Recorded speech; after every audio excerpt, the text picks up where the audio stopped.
पाए। See, Samson had the Spirit upon him. और शिमशोन के ऊपर जो अभिषेक था, So he had adultery in his heart, but he was serving God. लेकिन उसके हृदय में व्यभिचार था, लेकिन वो परमेश्वर की सेवकाई करता था। Moses had this anointing upon him. मूसा के ऊपर अभिषेक था, But in his heart he disobeyed God by hitting the लेकिन rock. हृदय से उसने जो है आज्ञा पालन ना किया पत्थर को मारकर, But the water still flowed. लेकिन फिर भी पानी बहा। See how a disobedient servant, God could still use him. देखिएगा अनाज्ञाकारी लोग हैं, फिर भी परमेश्वर ने उनको इस्तेमाल किया। People ask me sometimes, लोग कभी-कभी मुझसे पूछते हैं these women preachers who are teaching God's word, the Bible says a woman should not teach. कि स्त्रियां जो है वचन में से सिखा रही हैं, और पवित्र कलाम कहता है कि स्त्रियों को नहीं सिखाना चाहिए वचन में से। And does God bless their ministry परमेश्वर उनके सेवकाई को आशीष दे। when they are disobeying God's word? हाँ, जब वो आज्ञा नहीं मानते उस समय। Did God use Samson when he was disobeying God? जब आज्ञा नहीं पालन किया उस समय शिमशोन को परमेश्वर ने क्या इस्तेमाल किया? Sure, he was committing adultery with the Delilah and going and delivering Israel from the Philistines. और वो व्यभिचार कर रहा था दलीला के साथ, उसके बावजूद परमेश्वर उसको इस्तेमाल कर रहा था इजराइल के छुटकारे के लिए। Moses disobeyed God, but millions were blessed through his और ministry. मूसा ने आज्ञा पालन ना किया, उसके बावजूद परमेश्वर ने उसको छुड़ाने के लिए, लोगों को छुड़ाने के लिए इस्तेमाल Then किया। God punished Samson later on. उसके बाद जो है शिमशोन को परमेश्वर ने दंड And दिया, God punished Moses later on for he didn't allow him to enter Canaan. और मूसा को भी जो है परमेश्वर ने दंड दिया और कनान देश में प्रवेश करने He नहीं will दिया। still bless them. परमेश्वर He blessed their ministry. लेकिन परमेश्वर ने उसकी सेवकाई को आशीष So दिया। there are many preachers and women now who disobey God's word. God still blesses their ministry. और इसी प्रकार कई सारे लोग हैं जो कि आज्ञा पालन नहीं करते, लेकिन परमेश्वर उनकी सेवकाई को आशीष So देते हैं। if you follow a man whose ministry is being blessed, one day you will follow someone like Samson also. हाँ, अगर जो किसी इंसान का पीछा करते हैं जो सेवकाई में आशीष पा रहा है, तो शिमशोन की तरह वो भी गिर सकते हैं, Whose the Spirit has not come inside.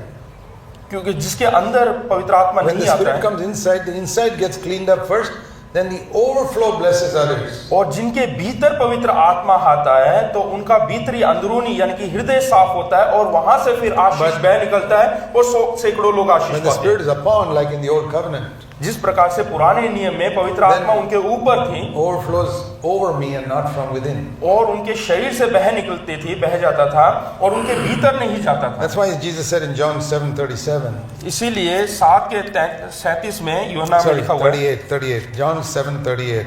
7 उसका 38, He who believes in me, as Scripture said, from his innermost being will flow these rivers of living water. वहां लिखा है जो मुझ पर विश्वास करेगा, जैसे पवित्र शास्त्र में आया है, उसके हृदय में से जीवन के जल का नदियां बह निकलेगी। From where?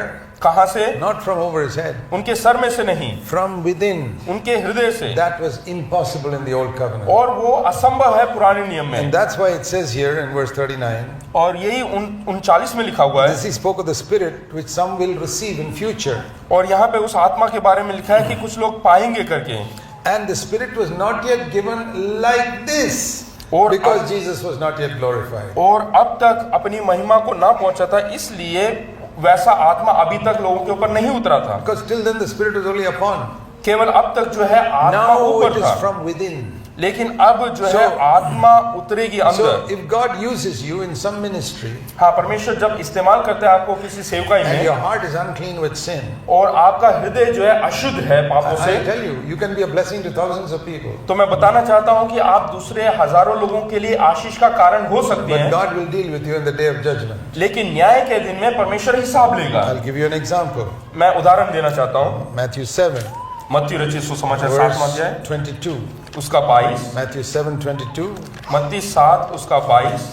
Many will say to me, Lord, Lord, we prophesied in your name cast out demons, did perform miracles in your name. उस दिन बहुतेरे जो है मुझसे कहेंगे, हे प्रभु, क्या हमने तेरे नाम से भविष्यवाणी नहीं की और तेरे नाम से दुष्ट आत्माओं को नहीं निकाला? Weren't those people blessed from whom the demons were cast out? देखिएगा क्या वो लोगों के द्वारा लोग आशीषित नहीं हुए जिनका दुष्ट आत्मा निकाला So गया? many people happy, oh, the demons are gone, I'm blessed. और बहुत सारे लोग खुश हुए कि दुष्ट आत्माएं निकल गई और वो खुश हुए। Or so many people say, miracles, God's done a miracle for me through this man. और देखो चमत्कार हुआ, परमेश्वर ने इस मनुष्य के द्वारा मेरे जीवन में चमत्कार किया। True miracle, not fake miracles. नकली चमत्कार नहीं, असली चमत्कार। Not one or two, many miracles. और बहुत सारे जो है चमत्कार हुए, अचंभा के काम And हुए। they come before Jesus.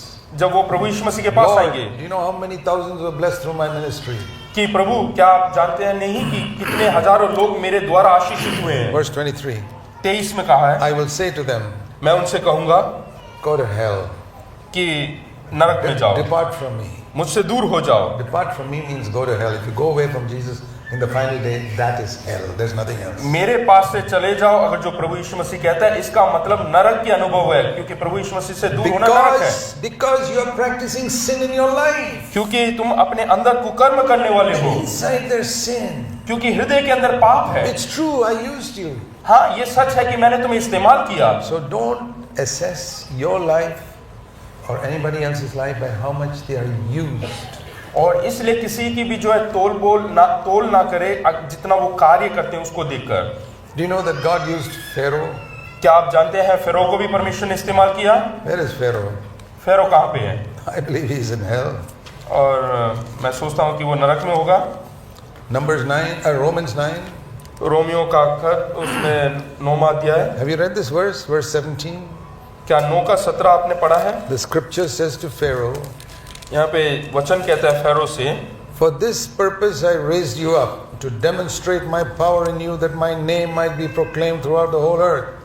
क्योंकि पवित्र शास्त्र में फिरौन से कहा गया कि मैंने तुझे इसीलिए खड़ा किया है कि तुझ में अपनी सामर्थ दिखाऊं और मेरे नाम का प्रचार सारी पृथ्वी पर हो। You would think those words are spoken to some servant of God. क्या आपको लगता है कि ये वचन किसी परमेश्वर के दास से कहा गया है? I have raised you up to demonstrate my power in you. हाँ, मैंने तुझ में अपनी सामर्थ दिखाने के लिए तुझे खड़ा That किया through है। you my name will be proclaimed throughout the whole earth. और मेरे नाम का प्रचार सारी पृथ्वी पर तेरे द्वारा होगा। I say, Lord, is this to a servant of God? क्या ये परमेश्वर के दास से बात किया है? It is to Pharaoh. ये फिरौन से बात किया है। Even till today we talk about how God's power crushed that mighty man and his army under the Red Sea. और आज भी हम प्रचार करते हैं कि किस प्रकार से वो महान आदमी ताकतवर राजा को जो है परमेश्वर ने अपने ताकत से जो है उसको लाल समुद्र में डुबा दिया। And those days Pharaoh was the biggest power in the world. और उस जमाने में फिरौन जो है सबसे ताकतवर बादशाह था। The news went round that this Jehovah God buried the whole army under the Red Sea. और ये समाचार फैल गया कि इतने महान राजा को जो है यहोवा परमेश्वर ने लाल समुद्र में डुबाकर मार दिया। So God uses many people to proclaim His name who are even unbelievers like Him. इसलिए परमेश्वर जो है किसी को भी इस्तेमाल कर सकता है, यहाँ तक कि अविश्वासियों को भी इस्तेमाल कर सकता है अपने नाम की महिमा के लिए। Don't ever evaluate your life by how much you are used by God. कभी भी जो है अपनी जीवन को जो है ना तोले कितना परमेश्वर ने आपको इस्तेमाल किया है करके। The Lord spoke that to me many years ago. कई साल पहले पूर्व परमेश्वर ने मुझसे बात किया Don't evaluate your life by your Bible knowledge. कि आपको कितना बाइबल का ज्ञान है उसके अनुसार ना तोले, The devil knows the Bible better than you. क्योंकि जो शैतान है उसको आपसे ज्यादा परमेश्वर कलाम के बारे में जानते हैं। Evaluate yourself by how much you have obeyed the Bible, not studied the Bible. और कितना परमेश्वर के वचन का आपने पालन किया है उसके अनुसार अपने जीवन को तोले, ना कि कितना जानकारी है। Then I prayed a prayer.